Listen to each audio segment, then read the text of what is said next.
felt not good enough. I felt useless.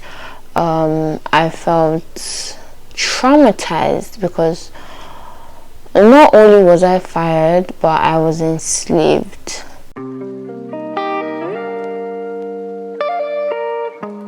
Guys, it's me, Aziara Alli. Welcome back to my channel. If you're new here, like I said, my name is Aziara Alli. If you're not new, thank you so much for stopping by. Today's video is going to be a very chilled one because I have a lot of things to say. This is basically a story time of how I got fired and a life update and where I am at mentally, emotionally, physically, whether I do have a job or I don't have a job. That's basically the basis we're covering in this video, so make sure you stick around. This is not like no script, nothing, just me being here talking to you guys. So let's start with how I got fired. It's a really emotional thing for me to especially bring on the internet. It's that time of my life was very hard for me. It was there was just a lot of emotions and you know, just getting fired straight out of uni. I graduated, so that was my first job after uni, and I was fired, and so many emotions were felt. I felt not good enough. I felt useless. I felt traumatized because not only was I fired, but I was enslaved, basically. It was such a traumatic experience for me, and even after being fired, because I'm doing Nysc, you know, even after being fired, a lot of things still happened with Nysc, and I would definitely gist you guys that in this video. So let's just get started with this video. Basically, if you have not seen, I vlogged my entire Nysc camp experience, so I'll put that in the cards or in the description. You can check it out. I had so much fun in camp. Camp was such a fulfilling experience for me. I enjoyed every single bit of it. I went there to enjoy myself, you know. I went there to meet friends. I made friends. I went there to, you know, be a different version of myself, which I ended up being. So like during camp, we've always heard like 70% of you are going to teach in schools, and if you don't know, I studied law, and honestly, teaching in a school is not the best use of my degree as a fresh graduate. You know, it's not something I want to do. It's not something I'm passionate about. So it was just something I was praying against. I was praying against it so bad, and we just kept on hearing that 70% of you are going to be teaching in schools. It was just it was a lot. If you don't know, I camped at Ogun State, so I was posted to Ogun State, and hearing that, I was just praying against not teaching in schools. And I know that in like 3 states, I said three cities in Ogun State had kind of good law firms that I could work with. What is popular in Ogun State is either a sole proprietorship law firm. If you do, like, what that means is the principal, the person that founded the firm, is the main lawyer of the firm, and he usually has 1 secretary. Sometimes they have 2 or 3 lawyers, or they have an extra lawyer and Nysc corpers. So that's how they supplement it. And me not going to law school before Nysc was challenging, is still challenging, because it's still affecting me till this day. And honestly, there was nothing I could have done. I'm sorry if the lighting just switched. There's really nothing I could have done, right? I didn't want to sit down at home for a whole year while waiting for me to go to law school, so I decided to do Nysc. Now in camp, let's go back to camp. The day we're passing out, they give us our posting letter. Our posting letter is where they tell you that, oh, this is where you're being posted to, which local government you're posted to, which school, firm, organization, whatever, wherever you're posted to is all in the letter. The number of your employer, what have you, is all in the posting letter they will give you. It's a sheet of paper. When they give you that, let me just give you guys a quick advice. If you've not gone to NYC, go home. If you can, go home immediately after.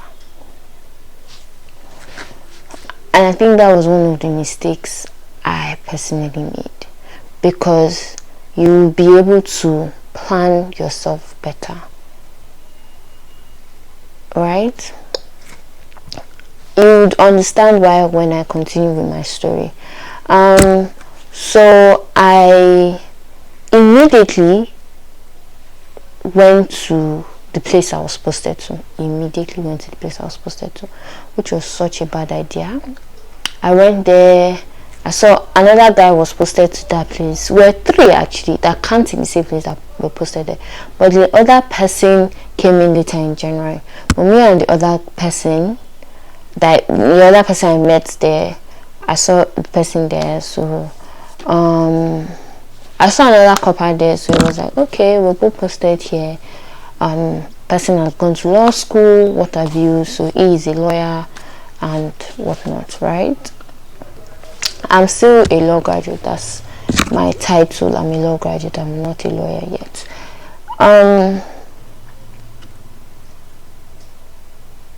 And getting there, I saw so many red flags that I'm not going to be discussing in this video, because I just don't want to go into too much details here. So I met my employer, and one of the biggest red flags for me that I didn't catch until later on was bragging. My employer was one to brag, and when somebody is bragging, so many things tend to happen. It's a lot of drama, so anyways, I started work the next week, which was a big fail. Which was like something I shouldn't have. I started work the next week. Still in that, I went to camp in November. So in last 3 days of November, I started work there on the 28th of November 2022. I started work. I worked till March, and in that November, December, January, February, March, I worked till I think first week of March. In that 5 months, a lot of things happened, and I had to relocate there. My ex-employer had an accommodation, so I had to relocate there, and it was so new. I quite enjoyed the accommodation because it was in a house. It was okay. Some other people got it worse, but mine was pretty okay. I cooked, and in this time period I was off YouTube. I was off any social media. I don't think I did not post. Everything was just so new to me. At first it was okay, I would adjust. Then that place had terrible lights, one day on, one day off, and sometimes they don't bring light for 2 weeks. It was just not what I was used to. Do you get? It wasn't it at all. The light situation, everything was just, I was literally posted to a village, right? So after that, so on the March, I think it was ending of February. Ending of February. Ending of February, the last few days of February. Before that. See, I'm scattered because I didn't plan my content. I'm sorry. Before that, let me even give you my work schedule. I worked Mondays to Friday. No, what am I saying? Mondays to Saturday, 8 a.m. to 7 p.m. every single day, Mondays to Saturday. You know, the excuse is there's no holiday. There's no holiday in law firm. There's always work at a law firm. There's, you know, this silly excuse. If I say so myself, it was a very silly excuse, and I don't even know why I fell for the most silliest excuse ever. Right? So this is getting dark. I'm really sorry. So we worked Mondays to Saturdays. In my time there, I can count how many times I went out to enjoy myself. 0 times. Zero times, because on Sundays all I'm doing is recovering from the week I just had. Did you get? And the funniest thing is, in this man's law firm, there's not a lot of cases. It's located in the village, not city, not the city kind of thing in Ogun State. So obviously,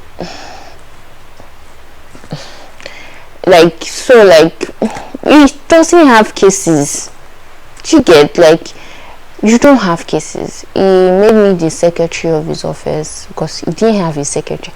That was another red flag. Please, if you're going to work for any law firm, make sure, whether you're a law graduate, an intern, whatever, make sure they have a secretary.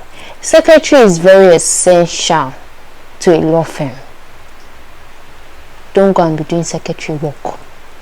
She made me the secretary. You can see myself, my stupidness. After the money I spent in school, I went to go and be doing secretary.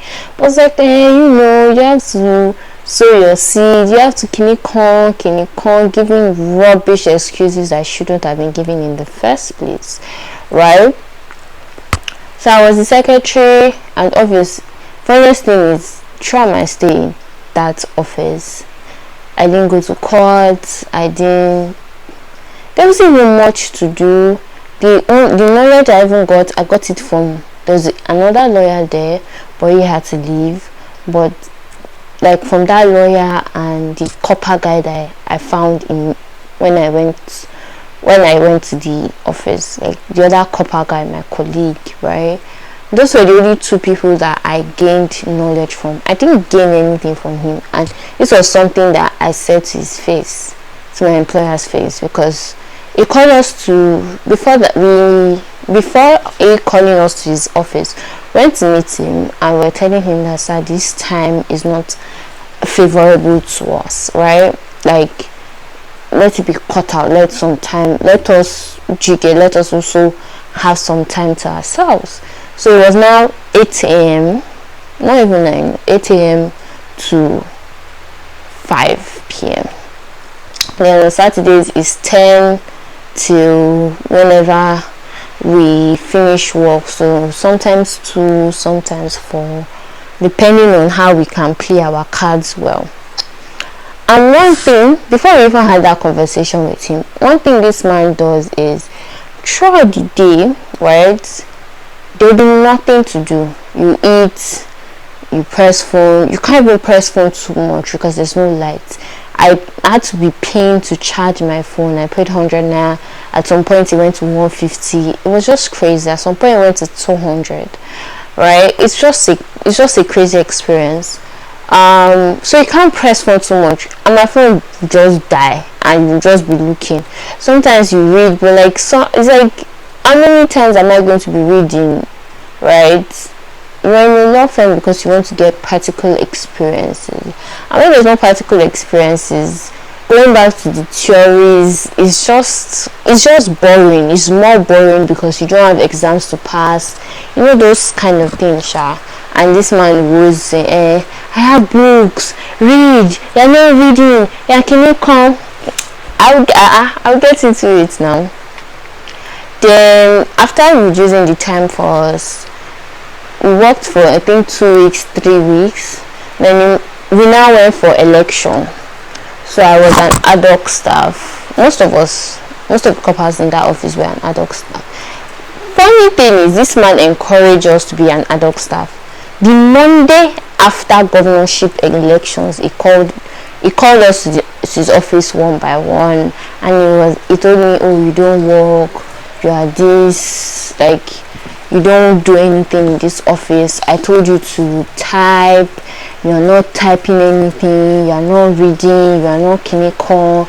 That it was not talking like it was doing me a huge favor, that I shouldn't be in his office because I'm not a lawyer, that what is he using me for, that kind of thing. I hope you can hear me, it's currently raining. That kind of thing, right? That was like the vibe he was giving, and in my head I'm like, what favor have you ever done for me? Like, excuse you. So it's like he brought up a suggestion for us to read law report and discuss it. And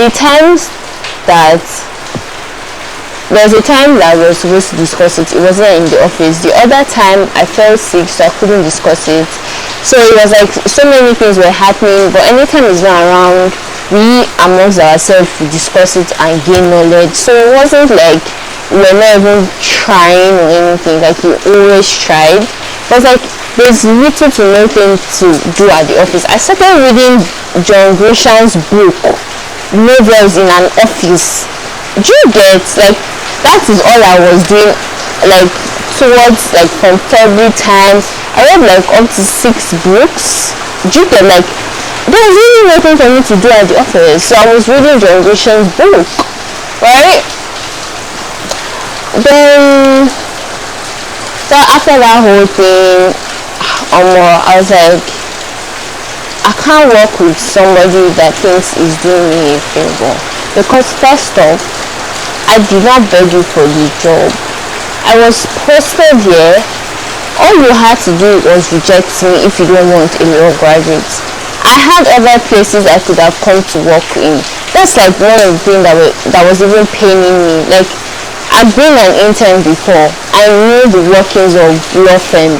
You cannot try to do like this and think that, oh, you are this, you are that, or you don't need me, you are doing me a favor. Babes, it wasn't doing me any favor, no favor whatsoever, right? So after that, the next day I went to my LGI and I told her everything from beginning to end. I opened his yansh to my LGI. You know what he now said in the office? She was like, it's praying that I don't come to the office. So like at that time it didn't fire me. It was just like you know, when somebody is being corny and bring suggestions clinical, I should bring suggestions you will not take. Like, I know you, sir, I know you. I should bring suggestions you will not take, waste my own time. I know they do again. I went to my LGI straight. I opened his ranch for him. Me? I opened his ranch, so the owner was still being clinical, trying to settle it, clinical. After the LGI, I went back home. I dressed up for the office. I went back to the office. The LGI called in my presence, so I went to his office. I went to meet him. Then he said, he was not like, do you still want to work here? I said, no, sir, I don't want to work here. I don't want to work here anymore.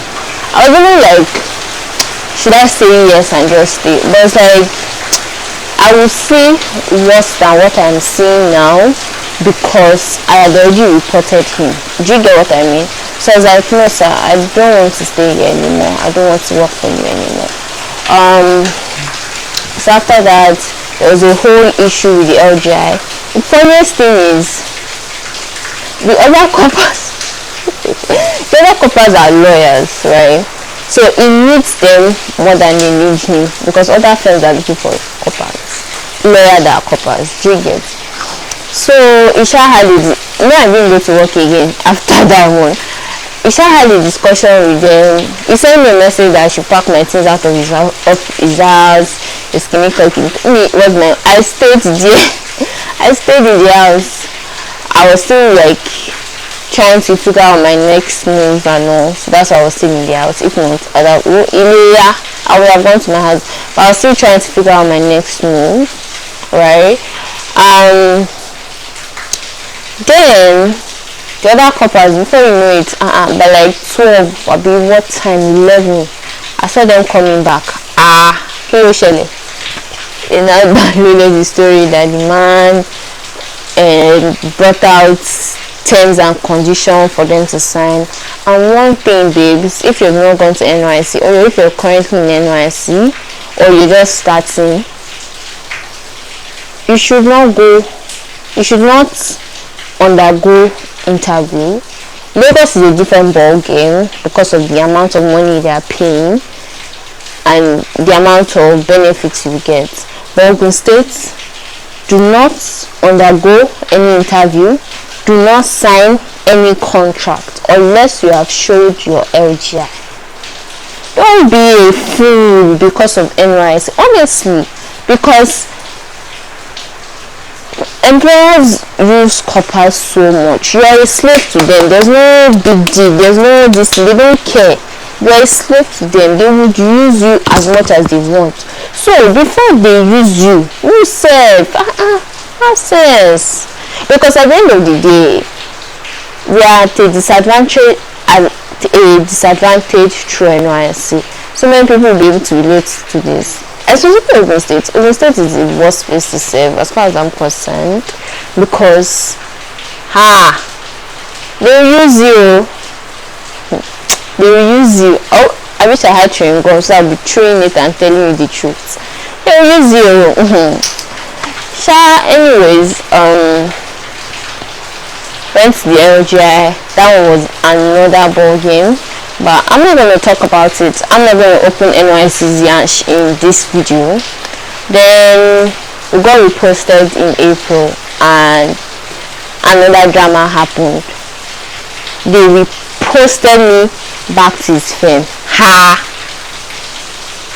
When I saw it, I looked at that thing and I just told God that God, me, I'm not going back. I am not going back. You are reposting me back to a place I complained about so that they can now exert enough power on top of me. Are they God? No, they are not God. So I'm going to tell God that, sir, I'm not going back. I told God like I am not going back. Then I was now reposted to another firm that I am currently in now, and it's been okay so far. It's been real good, I'm literally enjoying my life as of now. Like, everything is chilled, everybody is respectful of each other. There's no trying to be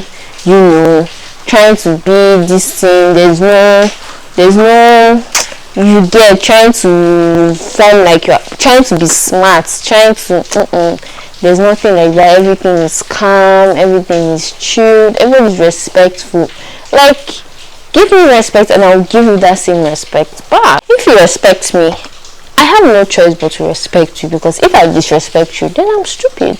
So like right now, all I'm doing is going to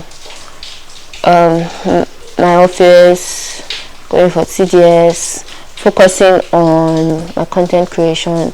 I'm currently taking a course on brand management on Coursera. I'm into social media management now, so I have a lot of things going for me that I really want to monetize on, because I've not been able to monetize my craft, and that is majorly my fault, because I've been so inconsistent, and once you're inconsistent, it's so hard for you to monetize any little skill you have, because nobody is going to see that you have that skills unless you keep on pushing yourself, and unless you consistently show them that you have a skill. Do you get? So the plan for this remaining months in this year is just to be on track to monetize my skills. Even though I don't monetize it this year, I don't have a problem with that, but like by next year I should be able to monetize my skills. I'm just trying to position myself into that part. Yeah, so that's basically where I've been, what I've been doing. Life now is so good. Like, I'm so thankful that around April, we started Ramadan April. If you don't know, I'm Muslim, so I fasted during the month of Ramadan. And I fired in prayer. Enike, I fired in prayer. Against, like, I was just praying because we were going back and forth with our LGI, going back and forth. Like, at some point it feels like we're moving, we're not moving. I came home, had to go back. Like, everything was just a mess. But I'm not going to talk about NYSC in this video because I've not collected my certificate. So until I do, babes, then I'll open the yansh. Anyways, guys, I hope you enjoyed my gist. I know it was all over the place. I'm really sorry about that. I just wanted it to be chilled and for me to just speak openly about what happened. I'm quite nervous about posting this. I'm not going to lie. I don't know how it's going to be received. I just pray that we receive it well. Please do pray for me, because as much as I'm in a better place, I still have a lot of figuring out to do, because what happened just that whole situation just destabilized my plan for the year. Destabilized me because I was a fresh graduate, and the first job I had was so traumatizing for me. It wasn't. I don't know if you get what I'm trying to say, but it's like it just made me feel like a failure, and like I'm just starting life. Do you get? So where is that feeling of failure? And the funniest thing is that I was just 20 years old when I experienced all the things I experienced. So I was quite young. I'm still young, and it's like facing things that people don't face till maybe they're 35, 25, when they are able to pick themselves up easily and just move forward. It was hard to change my mindset. I don't even think I've changed my mindset altogether. It was quite hard. I'm thankful for my friends, for my family. Like, the fact that I knew that I could come home and not be judged, or not getting any type of comments, that was just the highlight for me. Like, coming home, getting hugs from my mom and saying, you are going to be okay, everything is going to be okay, just that, getting that reassurance that you have your family's backing, helped a lot. Honestly, helped a lot. And yeah, now I'm thriving, I'm growing, I'm learning, I'm relearning about myself, about what I want in the future, about what I would tolerate and what I will not tolerate, because I'm so thankful I had this experience. And my mom also says that she's thankful I had this experience quite young, because now I'm able to pick up myself. I'm still very young, so I'm able to pick up myself and just go from there and just fly to the highest sky. I'm thankful for the experience. I'm thankful for the people I got to meet. I'm thankful for the interactions I had. I'm thankful for the lessons, the hardship, because it made me stronger. it made me so much stronger. I'm not even going to lie, it made me so much stronger. So yeah, if you enjoyed this video, please do give me a thumbs up, leave a comment for me, a reassuring comment, or just tell me if you've ever faced something like that. This type of things can be traumatic. Yours might not be something like, it can just be anything, maybe during your NYC year. So just let me know in the comment section. If you're a new corper and you would like tips, make sure you text me or DM me on Instagram at Aziara Alli, Aziara_Alli. Text me, I'll put you through, because I've been there and you know I have 1 or 2 knowledge on it. So if you want to, you could send me a DM on Aziara_Alli, or look for me on my trend. Make sure you follow me on trend, because I'm always there, even if the app is messing me up. Anyway, so I'll see you in my next video. Before I go, I am now back on YouTube fully, so expect a video from me every Friday by 6 p.m. Thank you. Bye guys. Mwah.